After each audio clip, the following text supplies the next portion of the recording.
I call on Professor Justin Zobel, Pro-Vice-Chancellor, Graduate International Research, to present a recipient of the 2019 Chancellor's Prize.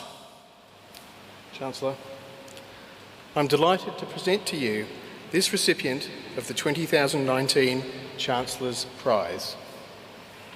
Prize winners were selected from nearly 1,000 completed Doctor of Philosophy degrees in 2018, and the award reflects outstanding work in their respective disciplines. Chancellor, I present to you Gabrielle Halsler. Gabrielle investigated fever and neutropenia in children with cancer, optimising clinical research and the delivery of care in Australia. Dr. Halsler's achievements during her PhD have identified her as the preeminent expert in infections in paediatric cancer in Australia. Her body of work marked the beginning of clinical research focusing on optimisation of the management of infections in children with cancer in Australia. Dr. Halsler had 9 publications arise from her PhD. Dr. Halsler was awarded the 2018 Victorian Premier's Award for Health and Medical Research in the Health Services Research category.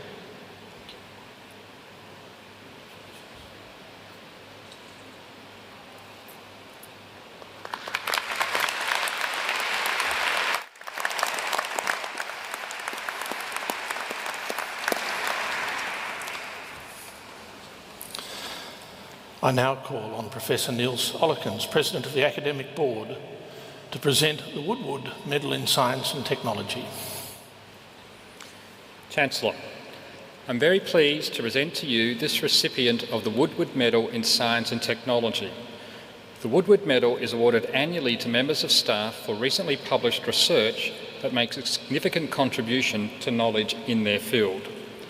The Woodward Medal in Science and Technology is awarded to Professor Laura Mackay from Biomedical Sciences at the Faculty of Medicine, Dentistry and Health Sciences for her suite of groundbreaking articles on tissue-resident memory T cells, TRM cells.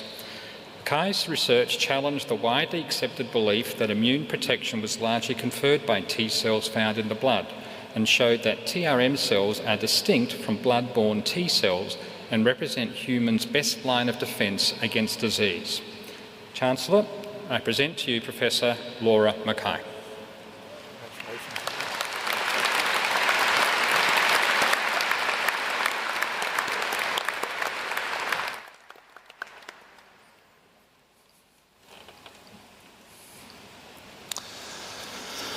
I call again on Professor Justin Zobel to introduce Professor Michael Sailing, who has kindly agreed to deliver the occasional address.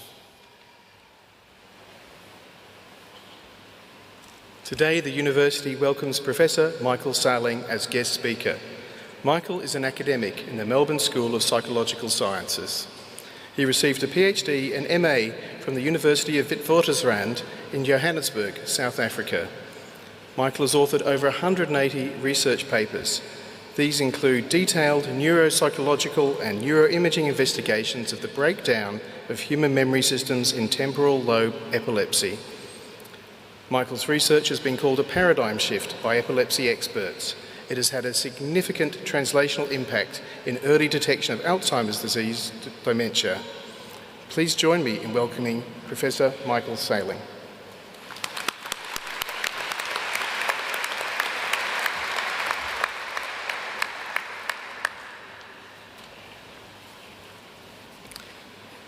Chancellor, graduands, families and friends, as a veteran supervisor of higher degree research, I think I can lay claim to understanding what I might call the higher degree candidature syndrome. It begins with a clear view of the highest peak of research excellence, but as you trudge through the foothills hoping to make it to the base camp of confirmation, you lose sight of that peak. Waves of elation alternate with exasperation and sometimes despair. The grass begins to look greener everywhere and anywhere else. As you head towards the end, the thesis feels weak, crumbling in your hands, and you feel that you'd give anything for one more piece of evidence, one more statistical analysis, one more month, one more year. Your supervisor begins to negotiate the conflicted and sometimes terrifying prospects of completion. You've done it, it's terrific, you can stop now. A look of complete incredulity crosses your face. But here you are, on this evening of celebration, having achieved the seemingly impossible. And so am I, having been accorded the honour and privilege of congratulating you all on reaching a milestone that you won't forget. But what happens next? In talking to you about the next phase, I hope you'll bear with me as I reflect for a moment on my own experience. On completion of my PhD, I decided to enter a field that no one I knew at the time had ever heard of: clinical neuropsychology. And here I want to share with you the simple philosophy contained in Robert Frost's poem, The Road Not Taken.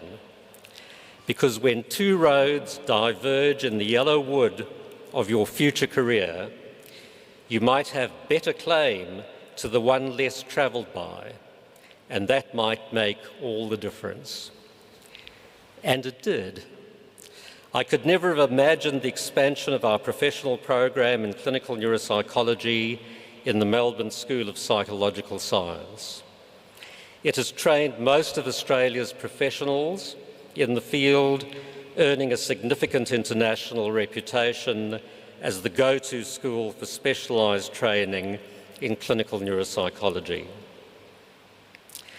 Over the years, we've also trained students from Canada, the United States, Colombia, Ecuador, England, Scotland, Ireland, Italy, Switzerland, Israel, China, Singapore, Indonesia, Malaysia, New Zealand, South Africa, and Zimbabwe.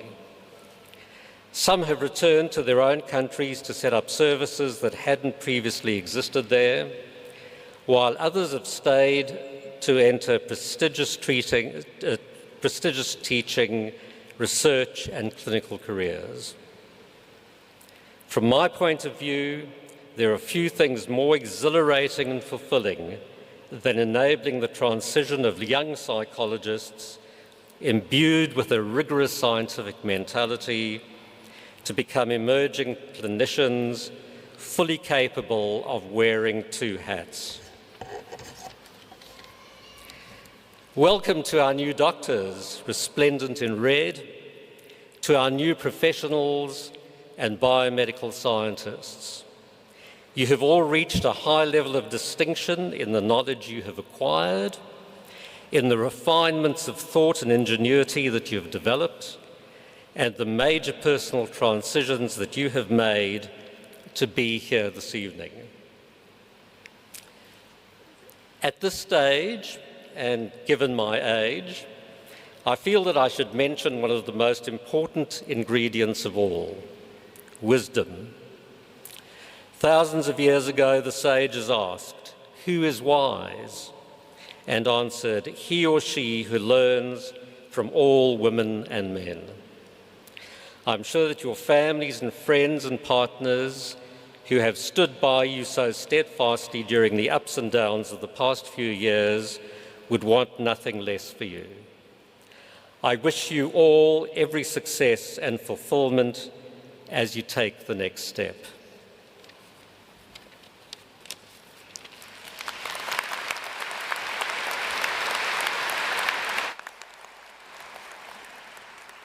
Thanks, Michael.